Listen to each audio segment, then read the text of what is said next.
कभी ऐसा महसूस होता है कि हम जो हैं और हम दुनिया को जैसा जानते हैं उसके बीच एक फासला है। आज हम एक ऐसी अवस्था पर बात करने वाले हैं जहां ये फासला पूरी तरह से मिट जाता है। इसे कहते हैं आत्म साक्षात्कार। ये हमारे अपने अस्तित्व के बिल्कुल केंद्र तक का एक बहुत ही गहरा सफर है।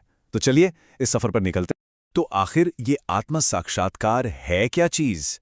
सोचिए, जब कोई एक खूबसूरत फूल को देखता है, यहां जो देख रहा है वो ज्ञाता है, देखने का जो प्रोसेस है वो ज्ञान है, और वो फूल ज्ञेय है।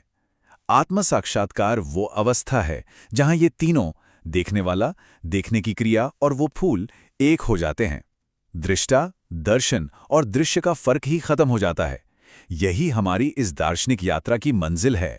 और यहीं पर देखिए एक बहुत बड़ा और गहरा सवाल खड़ा हो जाता है। अगर जानने वाला, जानने की प्रक्रिया और जिसे जाना जा रहा है सब एक हो गए, तो फिर उसे जानेगा कौन और किस चीज से जानेगा? ये सवाल हमें इस विषय की असली गहराई में लेकर जाता है। देखिए, आमतौर पर हम ज्ञान पाने के लिए 6 पारंपरिक तरीकों का इस्तेमाल करते हैं। जैसे हमारी इंद्रियों से जो सीधे पता चलता है, मतलब प्रत्यक्ष बोध, फिर तर्क से अनुमान लगाना, और हाँ, शास्त्रों से मिला ज्ञान। ये सारे साधन बाहरी दुनिया को समझने के लिए बहुत जरूरी हैं, बहुत काम के हैं। पर मजे की बात यह है कि जब बात खुद को यानी स्वयं को जानने की आती है, तो ये सारे पारंपरिक तरीके फेल हो जाते हैं। अब आप पूछेंगे क्यों? क्योंकि आत्म साक्षात्कार की अवस्था में मन जो इन सभी साधनों का इस्तेमाल करता है वो खुद ही शांत हो जाता है, विचार रुक जाते हैं, और जब मन ही नहीं रहा तो उसके साधन भला कैसे काम करेंगे?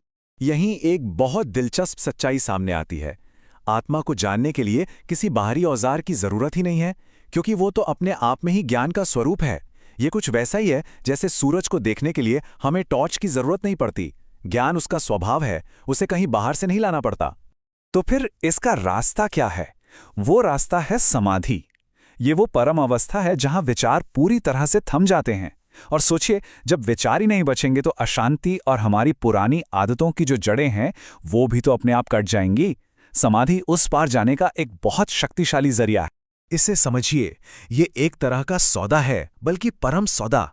कीमत चुकानी पड़ती है 100% वैराग्य की, यानी दुनिया की चीजों से पूरी तरह डिटैचमेंट। और इसके बदले में जो इनाम मिलता है वो है 100% आनंद, परमानंद। ये त्याग और प्राप्ति का एक बहुत ही गहरा संतुलन है। तो चलिए, अब जब हमने आधार को समझ लिया है, तो इस गहरी बात को समझने के लिए 2 बहुत ही खूबसूरत प्राचीन रूपकों का सहारा लेते हैं। ये उपमाएं हमें इस रास्ते पर चलने का एक साफ नक्शा देंगी। हमारा पहला रूपक आता है अरणी से। ये वैदिक काल में आग जलाने के लिए इस्तेमाल होने वाला लकड़ी का एक उपकरण था। यहाँ पर ध्यान की जो गहरी प्रक्रिया है उसकी तुलना 2 लकड़ियों को लगातार रगड़कर उस घर्षण से पवित्र अग्नि पैदा करने से की गई है। चलिए इसे थोड़ा और समझते हैं। यहाँ जो नीचे की लकड़ी का पात्र है वो हमारा निम्न अहंकार है, और जो ऊपर का पात्र है वो उच्च आत्मा। और इन दोनों के बीच जो छड़ी घूम रही है, जो मंथन कर रही है, वो है महावाक्य अहम ब्रह्मास्मि, यानी मैं ब्रह्म हूं। इस लगातार मंथन से ज्ञान की आग पैदा होती है, और ये आग हमारे अज्ञान रूपी ईंधन को पूरी तरह से जलाकर राख कर देती है। और ये बात कितनी खूबसूरती से बताती है कि ध्यान कोई पैसिव प्रक्रिया नहीं है, ये एक सक्रिय प्रयास है। ये एक ऐसी आग को हवा देने जैसा है जो धीरे धीरे हमारे अंदर की सारी गलतफहमियों और अशुद्धियों को जलाकर खत्म कर देती है। अब चलते हैं दूसरे रूपक की तरफ, जो पहले वाले से बिल्कुल अलग है। अगर पहला रूपक मेहनत की बात करता था, तो दूसरा सहजता और समर्पण की। ये हमें करने से होने की यात्रा पर ले जाता है। ये दूसरी उपमा है सूर्योदय की। यहाँ आत्म साक्षात्कार की तुलना सूरज के उगने से की गई है। सूरज अपने आप उगता है ना? उसे किसी की मदद की जरूरत नहीं होती। ये एक प्राकृतिक रहस्य उद्घाटन है जो बस हो जाता है। जरा इस तस्वीर को देखिए। ये उस गहरे ध्यान की अवस्था का प्रतीक है जब अज्ञान का अंधेरा धीरे धीरे छटने लगता है। जैसे सूरज उगने से ठीक पहले का समय होता है, जिसे अरुण कहते हैं, जब आसमान में एक हल्की सी लालिमा छा जाती है। ठीक वैसे ही ध्यान साधक के मन के आकाश को रोशन करना शुरू कर देता है। और यहाँ एक बहुत जरूरी बात समझने की है, आत्मा का निर्माण नहीं किया जा रहा है, वो तो पहले से ही वहाँ है। बस उन चीज़ों को हटाया जा रहा है जो उसे ढके हुए हैं।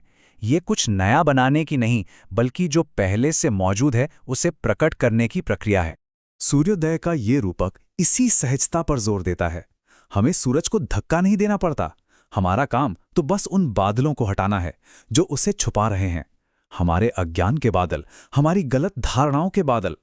एक बार वो हट जाएं तो सूरज तो अपने आप अपनी पूरी शान से प्रकट हो ही जाएगा। तो इन दोनों रूपकों का सार क्या निकलता है? चाहे वो अग्नि से आग पैदा करने का सक्रिय प्रयास हो या सूर्योदय का सहज इंतजार, दोनों का लक्ष्य एक ही है, बाधा को हटाना। आध्यात्मिक अभ्यास प्रकाश का निर्माण नहीं करता, वो तो पहले से ही है। ये अभ्यास बस उस पर्दे को हटाता है जो उस प्रकाश को रोक रहा है। ये कथन पूरी यात्रा का एक बहुत ही शक्तिशाली सारांश है। जब हमारा अहंकार, जो आत्मा के दर्शन में सबसे बड़ी बाधा है, लगातार ध्यान के जरिए झूठा साबित हो जाता है, तब आत्मा का सच्चा स्वरूप अपने आप अपनी पूरी महिमा के साथ प्रकट हो जाता है। और अब जाते जाते एक सवाल अपने लिए छोड़ जाते हैं। हमारे अपने जीवन में वे कौन से बादल हो सकते हैं? कौन सी धारणाएं, कौन सी आदतें जो हमारे भीतर की आत्मा के प्रकाश को ढके हुए हैं?